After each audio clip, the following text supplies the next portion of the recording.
In Italy, the Bay of Naples features several pure gems in the form of extraordinary islands. The most famous is the mythical Capri. With its mild climate and breathtaking landscapes, it is the ultimate romantic island. There are also the islands of Ischia and Procida, less well known, but just as magnificent for those who love the dolce vita.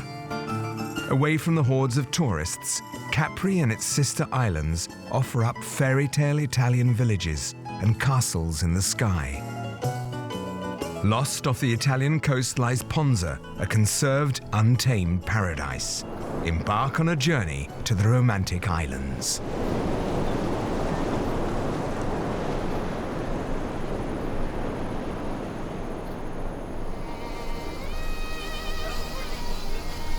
The best way to discover Capri is to take the chairlift to the highest point on the island, Monte Solaro, peaking at 1,932 feet.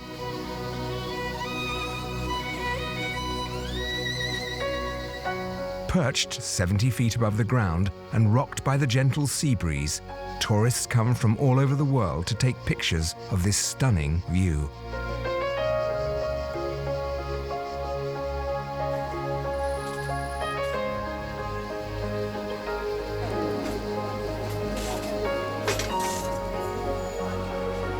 This is truly one of the world's most romantic getaway destinations.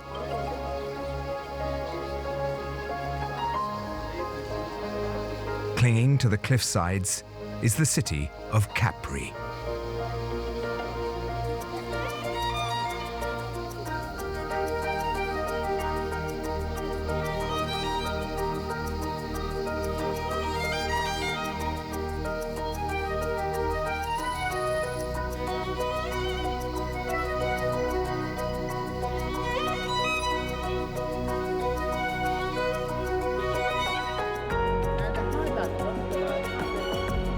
The narrow streets filled with tourists lead to the famous Piazzetta, a small, charming square that houses the 17th century Santo Stefano church. It was built in honor of Sister Serafina di Dio, a nun who devoted her life to the people of Capri.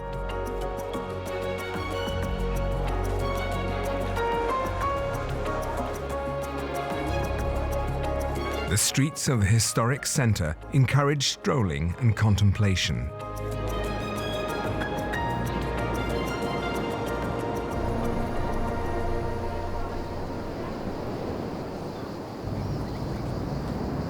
Capri wavers between sea and mountain.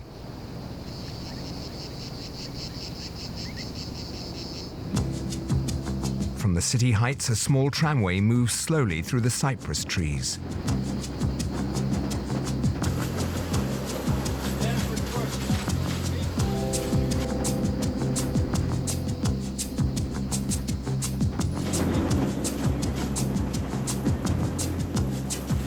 Its final stop is the beach at the Marina Grande. With clear blue turquoise water, these beaches rival those of the Caribbean islands.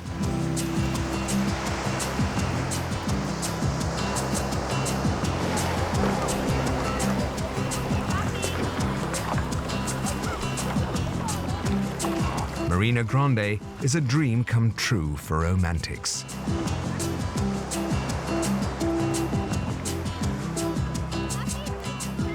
The port and its colored houses welcome both amateur yachtsmen and the ferries coming from Naples.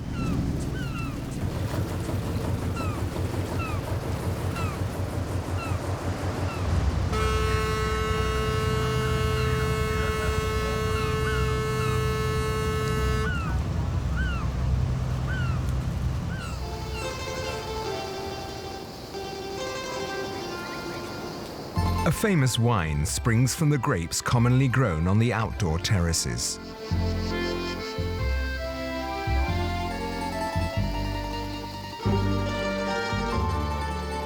On the other side of the island, tucked into the lavish vegetation, are the luxury hotels and dream homes, inaccessible properties belonging to billionaires and celebrities.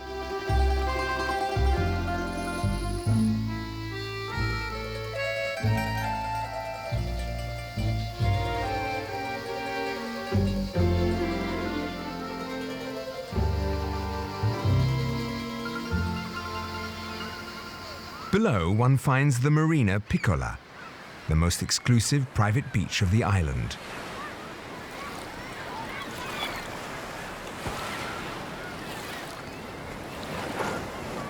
This is the jet-setters' beach, who use it as a harbour for their yachts. The view from the island's most beautiful villas is dominated by the Faraglioni, Capri's large emblematic boulders.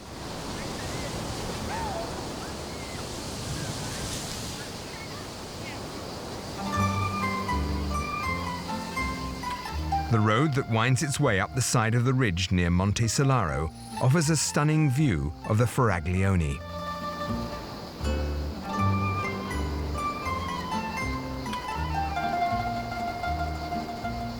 For the visitors, this is the ideal place to take pictures resembling the iconic Capri postcards.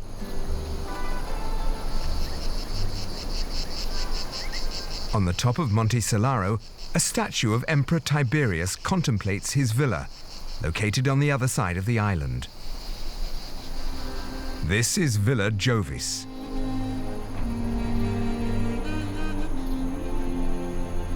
Capri has attracted the world's rich and powerful since ancient times.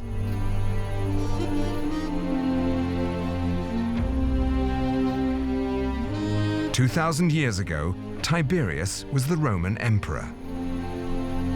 Proud of his power and glory, he decided to build the greatest of his residences in Capri. He fell in love with the island and decided to make it his primary home. Above the villa, next to the Santa Maria del Sorcoso church, a bronze Virgin Mary keeps vigil over Villa Jovis, a jewel of Roman architecture. This palace is over 43,000 square feet. The structures house the emperor's private quarters, thermal baths, kitchens, and dozens of gardens and patios. Built at an elevation of almost 1,000 feet, the fortress overlooks all of Capri. From one lookout point, one can see Monte Solaro. From the other side, the emperor had a gorgeous view of the Bay of Naples and Mount Vesuvius.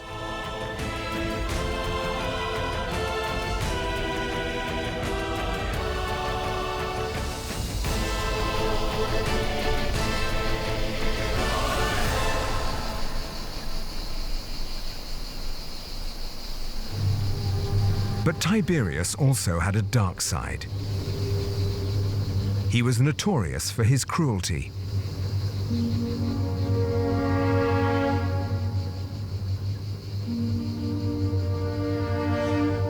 The emperor would draw to Capri people he wished to assassinate. He would invite all of high society to his lavish parties.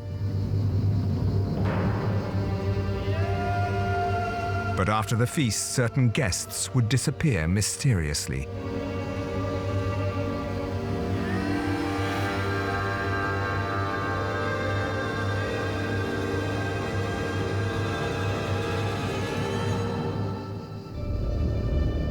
Under the pretext of a stroll in the garden, Tiberius would lure his unlucky victims into a deadly trap.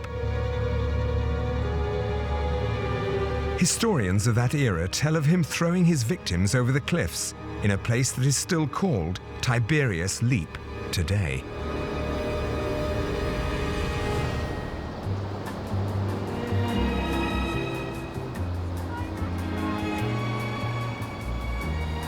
Nowadays, Capri is synonymous with the Dolce Vita.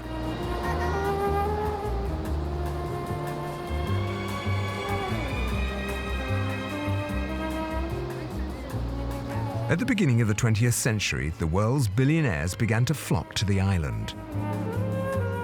Among them was German industrialist Friedrich Krupp, who helped make it a trendy destination. Capri also attracted artists and intellectuals. Even Lenin spent time on the jet-set island while preparing for the 1917 revolution. Via Krupp is a masterpiece. It is a marble-paved path that snakes along the cliffs down to the Marina Piccola. Built in 1902, the road requires constant attention from workers who protect the mountainsides from the falling rocks.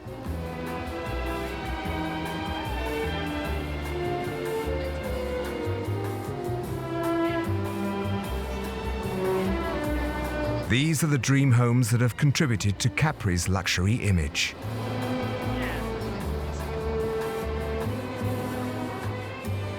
With their private beaches, the privileged enjoy their vacations away from staring eyes and protected from the tourists.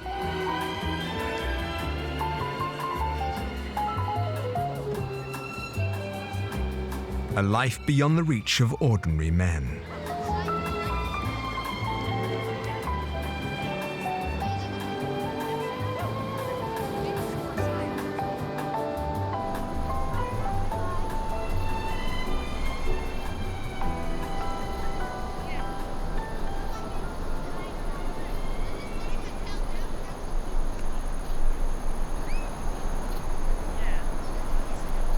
In the city centre of Capri, one finds the 14th century Certosa di San Giacomo, along with the gardens of Augustus and their Art Nouveau statues.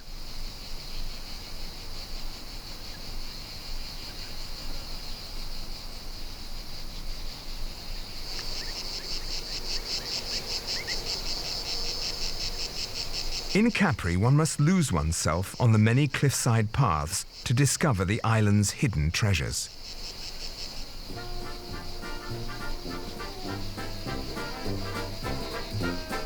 Like this villa, deserted today, but which enjoyed its heyday in the 1920s.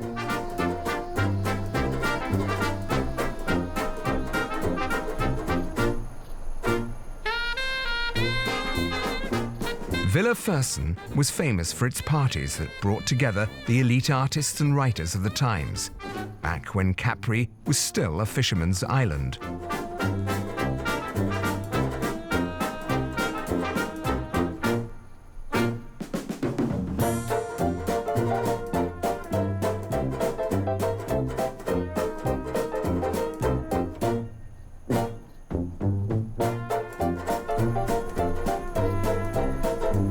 On the second floor, the famous flower-paved terrace faces the Bay of Naples.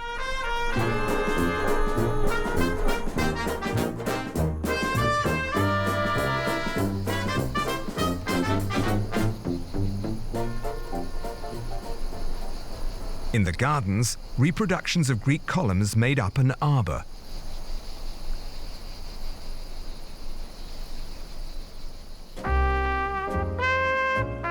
The villa was built in 1905 by Jacques d'Adelswade Fersen, the son of a rich industrialist and a poet in his spare time.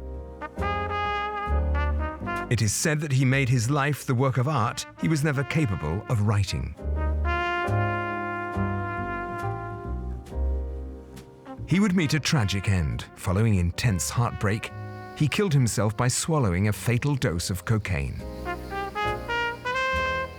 On the front of the villa is an inscription that reads, "A shrine to love and sorrow."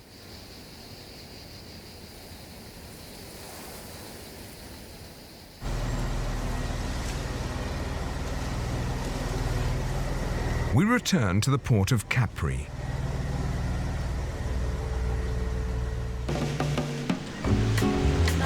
And head towards Capri's most famous attraction.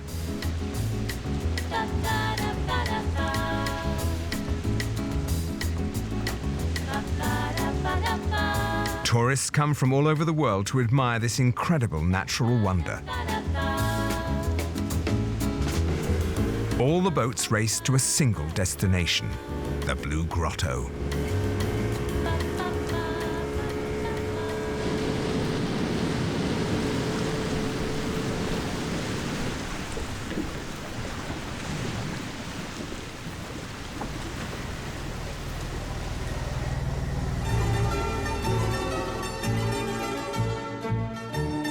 The Blue Grotto is an enchanting place. In a small bay hidden amongst the rocks, visitors prepare themselves for a strange experience.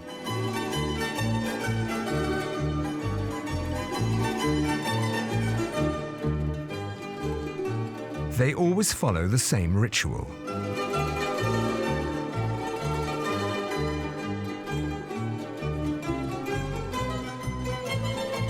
They climb aboard the small blue boats.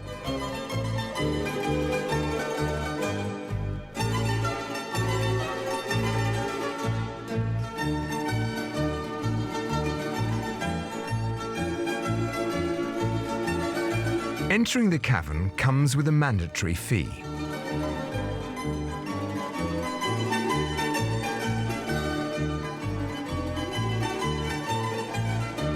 Those who re-emerge seem overcome.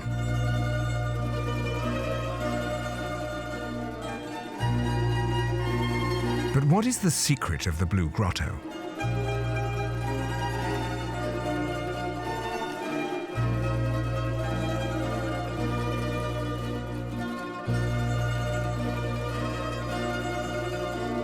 To enter, one must lie down in the boat and pass through a minuscule tunnel that opens up on a vast underground cave flooded with blue light.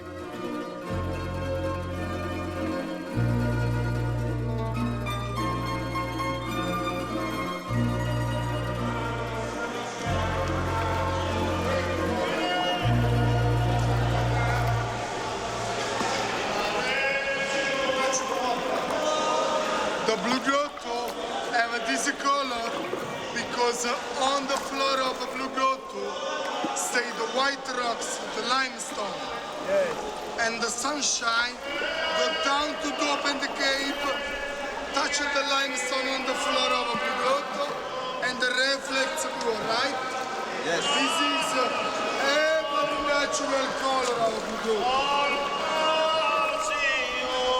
The Blue Grotto, it's a long 60 meters, and they have the deep 20 meters.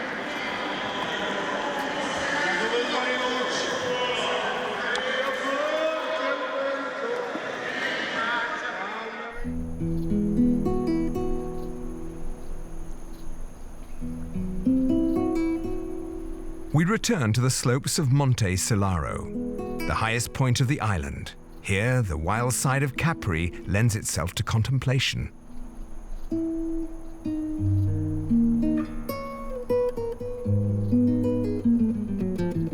A short path through the forest leads to the church of Santa Maria a Strella, suspended above the cliff.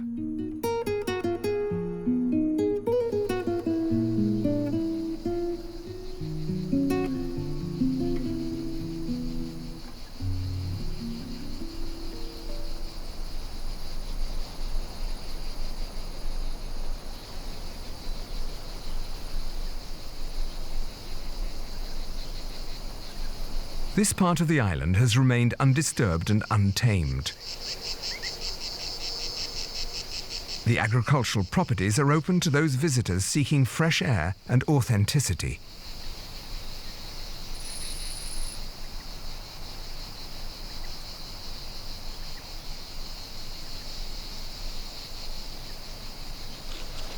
Milena's family has always lived in Capri.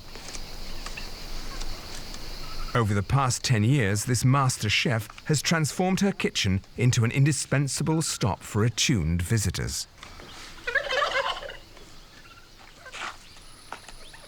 Valeria, è bella, è piacerella.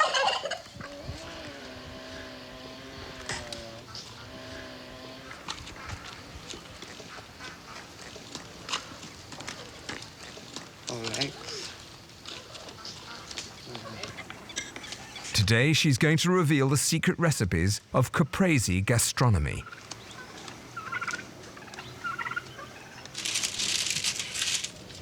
Many people use ricotta, no good. Ravioli, we make only with this one. And we use also for fish and for vegetables. And now we use small this one for calamari. Okay, we do so. This is the typical cheese of Capri and Sorrento. Now we put Majorana.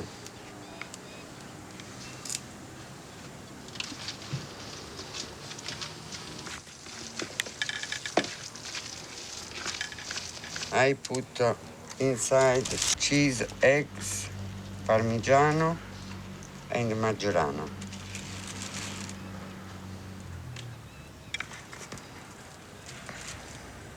The families of fishermen were poor and only cooked using ingredients from the sea or the farm. You know, all the time, all family have cow in the garden near house. So they use all product of their farm. Like in Milena's garden.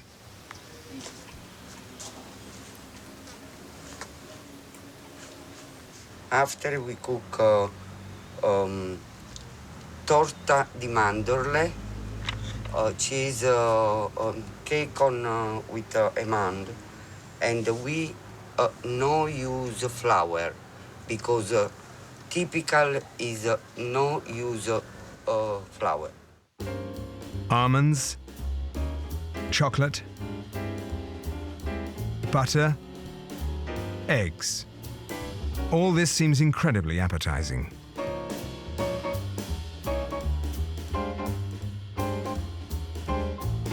But if you stay with Milena, do not count on losing any pounds.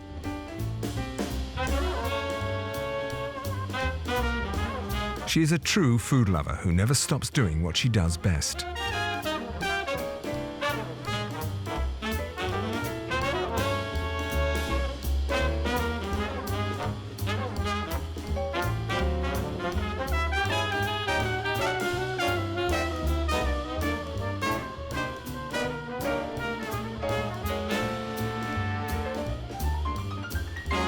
And as the sun goes down, she is still in front of the oven.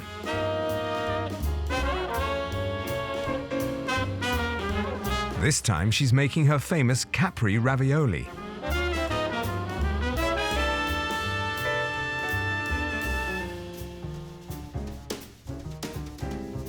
Followed by a sea bream stew. Today, Milena cooked for 8 hours straight.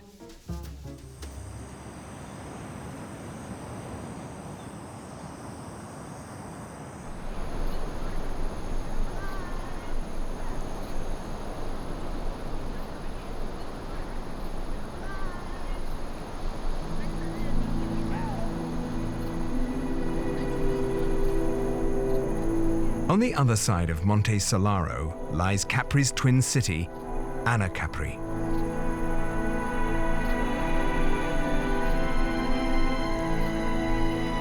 Long since forgotten by tourists, it has remained genuinely charming.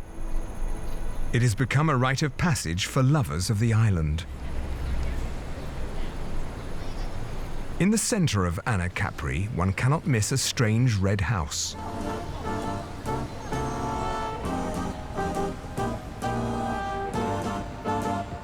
It was built at the end of the 19th century, after the American Civil War, by Colonel John Clay McCowan.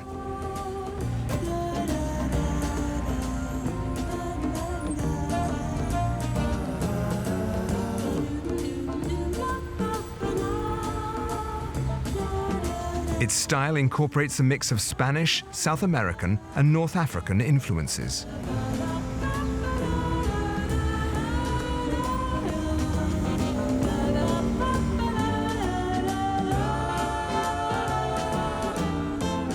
Transformed into a museum, the house attracts a number of visitors who come to admire the unique collection of Roman statues found at the bottom of the Blue Grotto.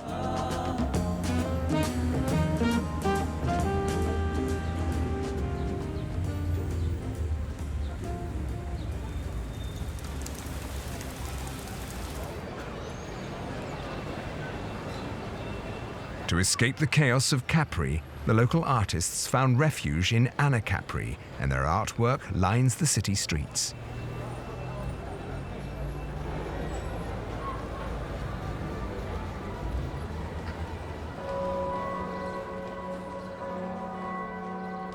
San Nicola Square features the church of San Michele Arcangelo.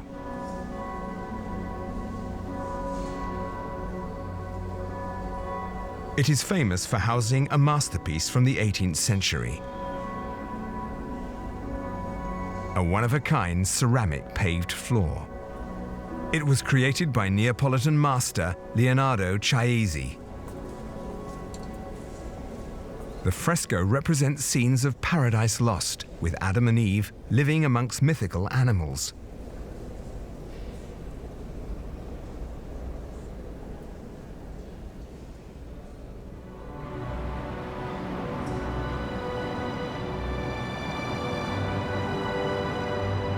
Along its coastline, Capri reveals its historic and glorious past.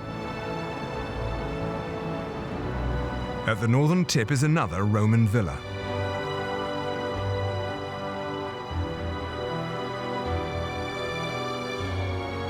Villa Damacuta was once the summer residence of Emperor Augustus.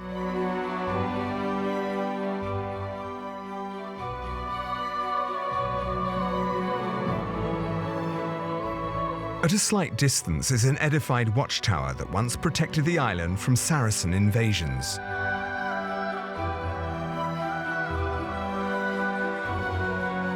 Far from the clichés, tourists and dream houses, Capri and its people have managed to preserve their way of life.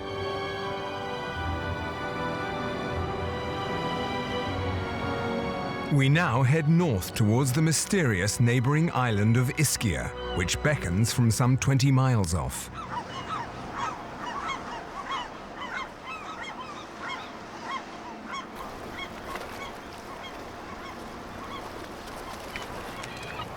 Facing the small port of Ischia, where the fishermen auction their catch, lies Aragonese Castle.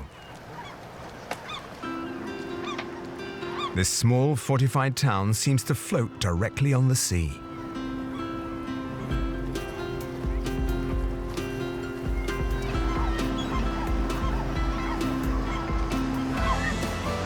It is actually a monumental fortress that served as refuge for Ischia's inhabitants against pirate and barbarian attacks. In the 15th century, Ischia was under Spanish control. The King of Aragon then built the Castello on the ruins of an ancient Roman city. The entire local population took shelter in the fortress. It thus became a small city of about 10,000 inhabitants. This is the convent of Santa Maria della Consolazione. Here, the nuns had to follow a macabre ritual. They kept a watchful eye on the dead until they decomposed in these obscure crypts. Many of them gave their lives to this task.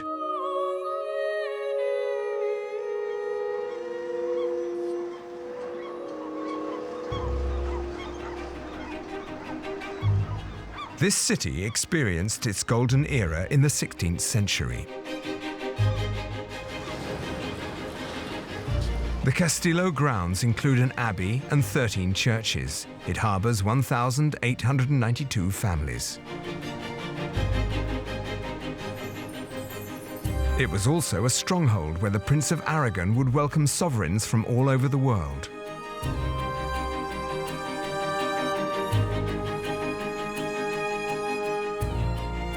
On the patios, they were greeted by spectacular views of Ischia.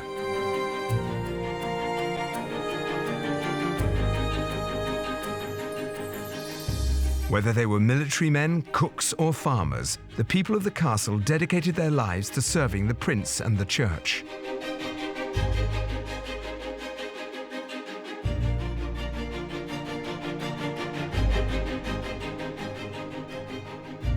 The small city was practically self-sufficient. Everything was grown locally.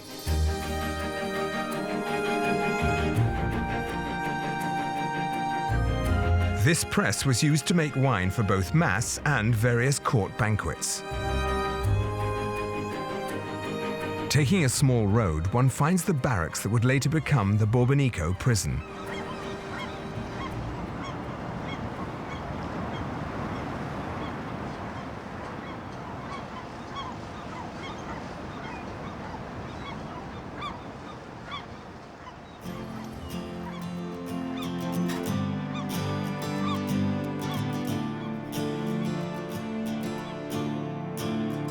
South of the castle are the former princely gardens, which may inspire a romantic stroll.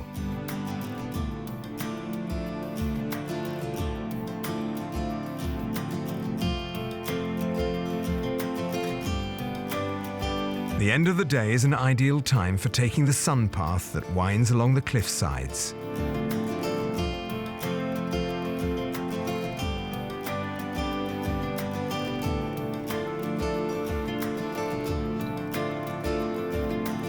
It leads to the pretty Madonna della Libera church, which was built in the 12th century and boasts incredibly well-preserved frescoes.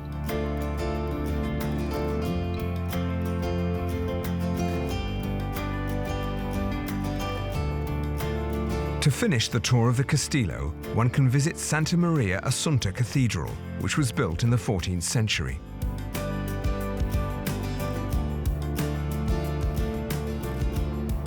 It was largely destroyed by British cannons in 1809.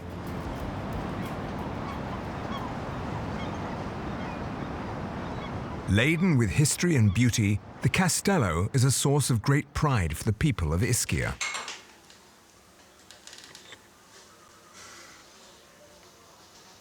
Rosario Di Minico is a ceramicist.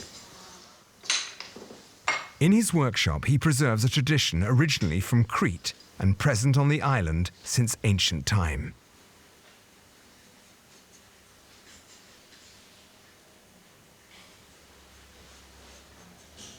Ceramics is above all about precision.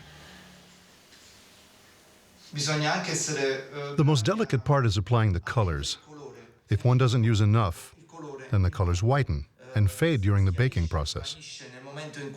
Each piece is baked in the oven at nearly 11,000 degrees. That's why we have to be really careful when applying the colors. Otherwise, the result can be disappointing.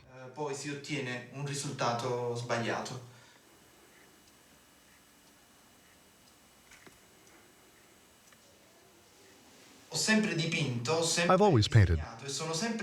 I've always drawn. I often spent time with artists such as sculptors, ceramicists, and others, because this has always been my true passion.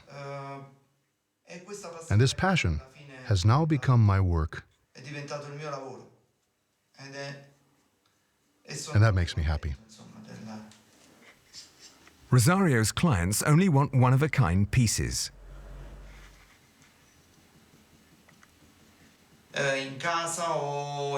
Well, they're for people's homes, hotels or restaurants.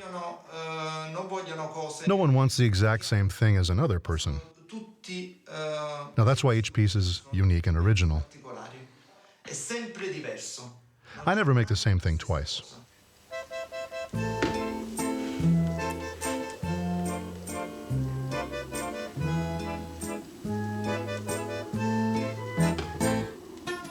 In the joyful jumble of his workshop, Rosario also makes artifacts like the famous lemons of Ischia.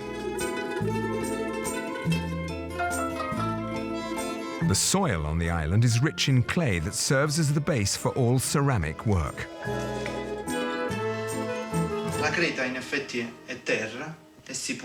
Now, clay is really just dirt that one can mold easily. This here is unbaked clay. It's still wet and soft.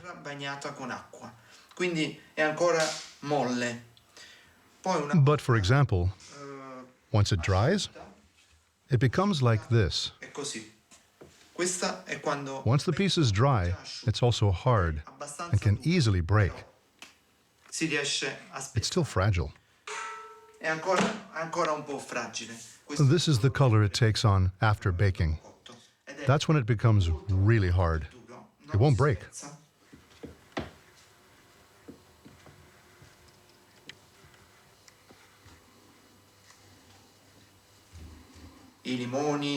Lemons and pomegranates are in high demand.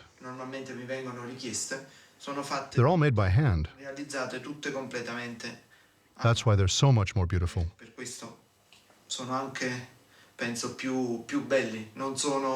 They're not made using a mold.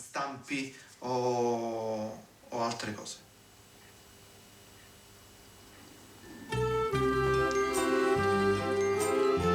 Of course, there are fruits and fish. But what Rosario really prefers to paint is the Castillo, which he sees every day from his window.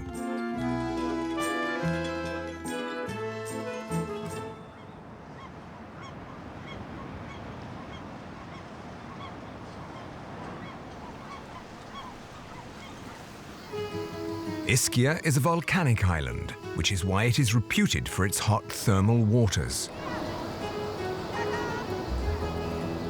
At the southwest tip are the thermal baths in Sorghetto Bay. The 99-degree hot water springs run straight into the ocean. Their exceptional healing powers attract tourists from all over Italy and beyond.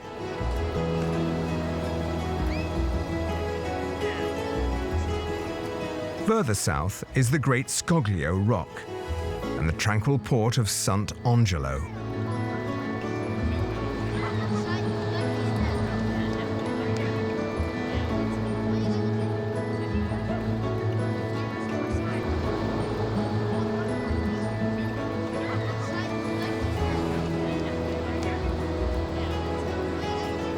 The small black sand beach and the multicolored houses paint a postcard backdrop.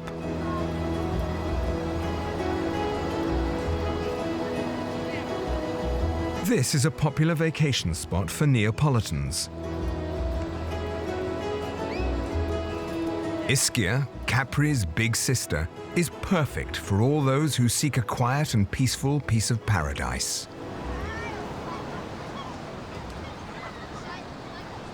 Facing Ischia is Procida, the smallest island in the Bay of Naples.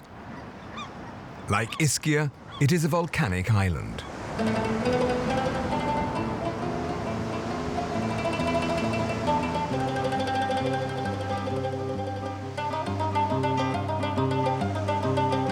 On the northern shore, with its black sand beaches and strangely formed rocks that are sculpted by the water, is the seaside resort of Chiarlift, in a relaxing and timeless atmosphere.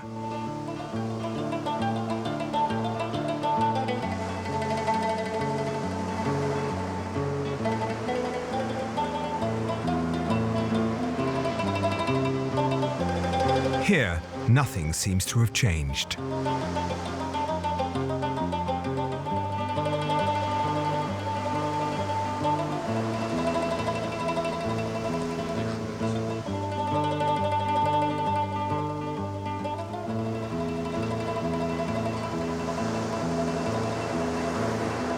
At the tip of the island, the small fishing port of Lido di Procida has maintained all of its charm and authenticity.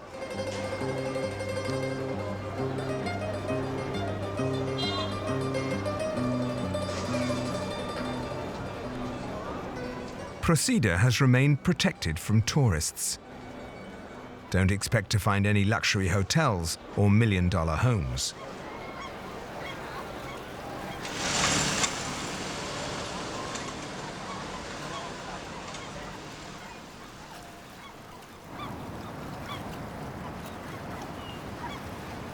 Throughout history, Procida also needed to protect itself from pirates and invading barbarians. On the highest rock of the island lies the Terra Murata fortress. Like the Castello Aragonese, it was built in the 15th century. Both the high cliff sides and its imposing ramparts protected it.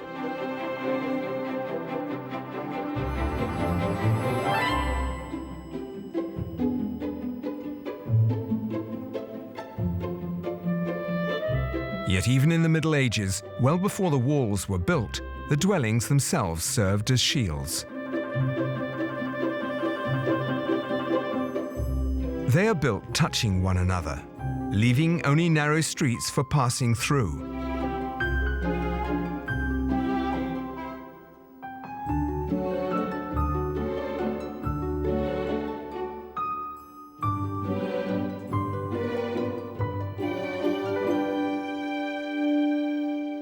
With its small square and coloured houses typical of the Neapolitan coastlines, the centre of the village brightens up the once austere atmosphere that reigned here.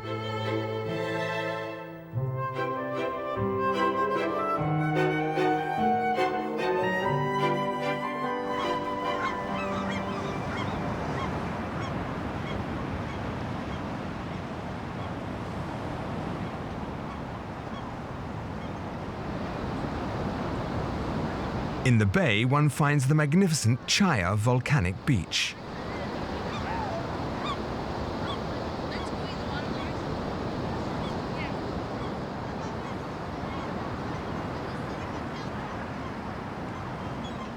The true treasure of Procida is the Marina Coricella, a truly breathtaking place of beauty.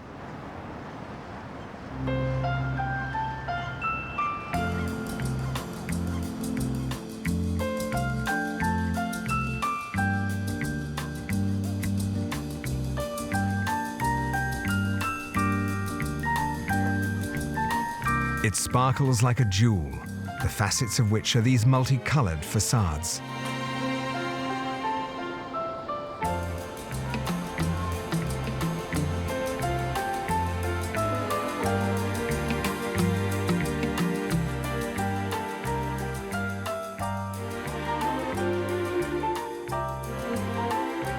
Straight out of a fairy tale, the Marina Coricella feels surreal and wonderful.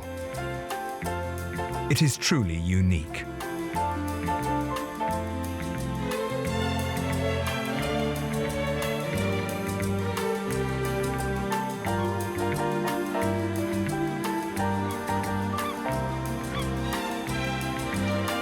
It is in this dream decor and this small cafe that the well-known movie Il Postino was filmed. It tells of a friendship between a mailman and a famous writer, Pablo Neruda.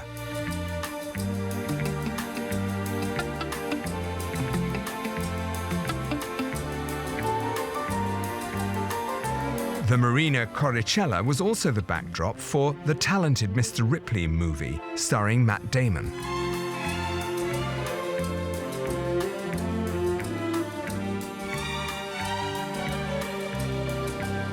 In the large bay, the vessels of amateur yachtsmen mix with the local fishing boats.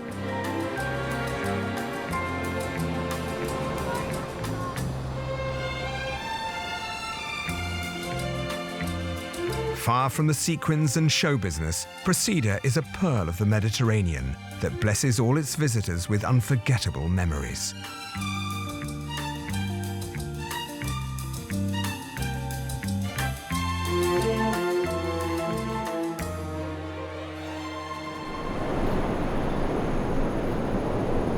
Over 125 miles to the north of the Italian shoreline lies untamed Ponza.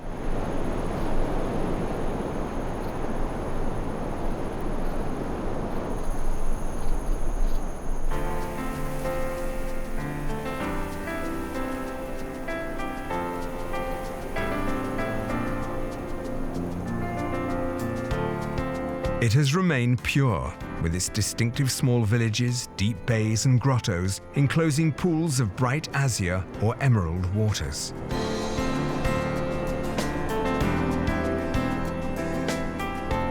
On a rocky overhanging is the old Frontoni fort, built in the 15th century to keep watch over the sea.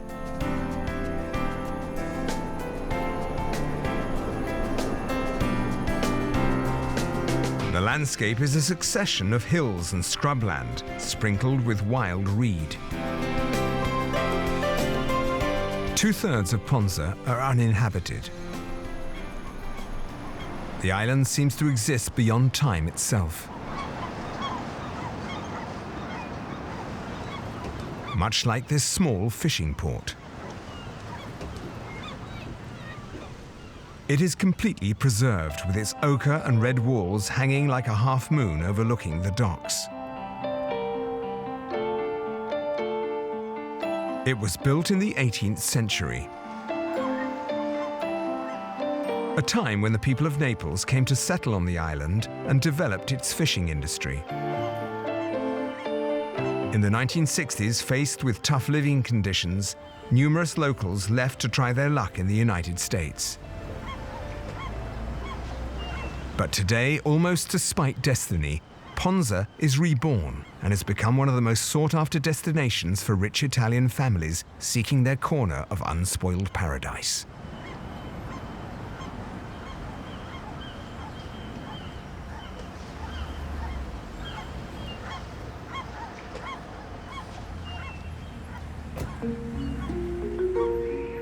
The fishermen's villas and modest homes on the highlands of the island have been purchased and renovated.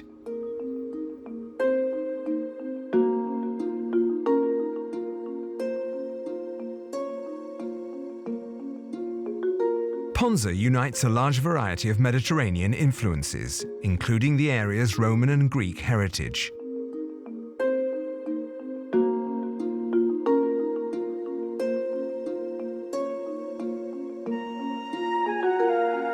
This is why, with its labyrinth of streets, whitewashed houses, and coloured facades, Ponza resembles a Cycladic island.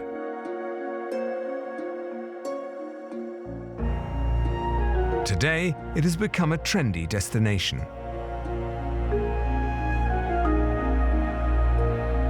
In the summer, the population soars from 3,000 to 25,000. But in the low season, the island recovers its peacefulness.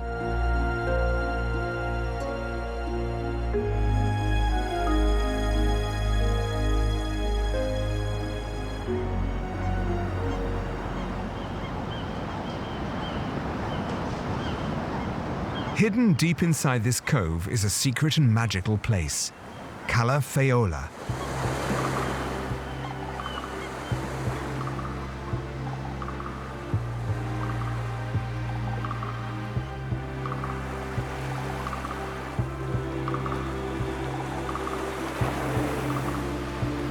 It is a small crescent-shaped beach with white sand and crystalline water, where boats bob in time to the sea's rhythm and the fishermen's shacks are carved out of the rock.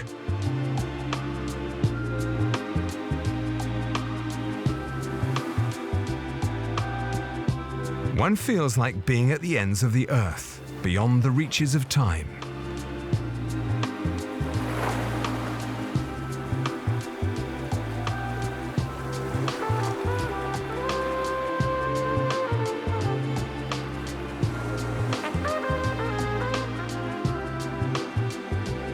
In the port is a small restaurant, La Marina.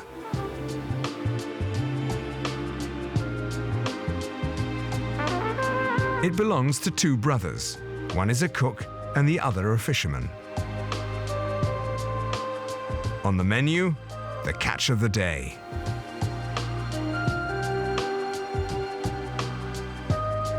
The terrace looks over a small natural pool of crystal clear water.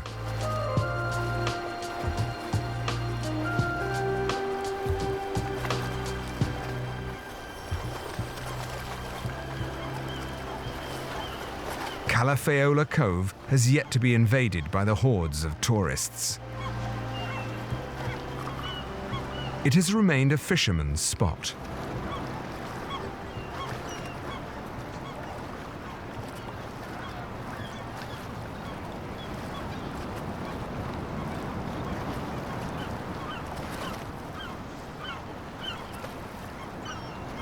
With its enchanting atmosphere, Cala Faiola is a small piece of paradise.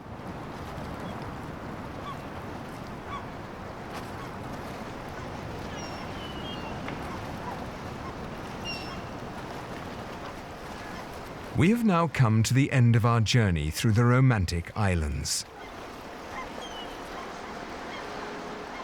They offer magnificent landscapes that exalt nature's true power and beauty.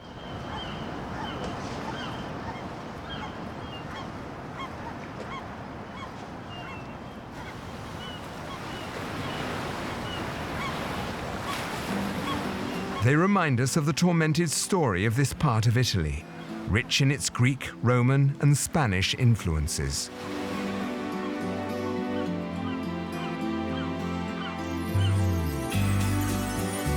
But each of these islands is a gem adorned with heavenly beaches, luxury homes, and multicolored villages. It is the destination of choice for lovers and anyone who is still a romantic at heart.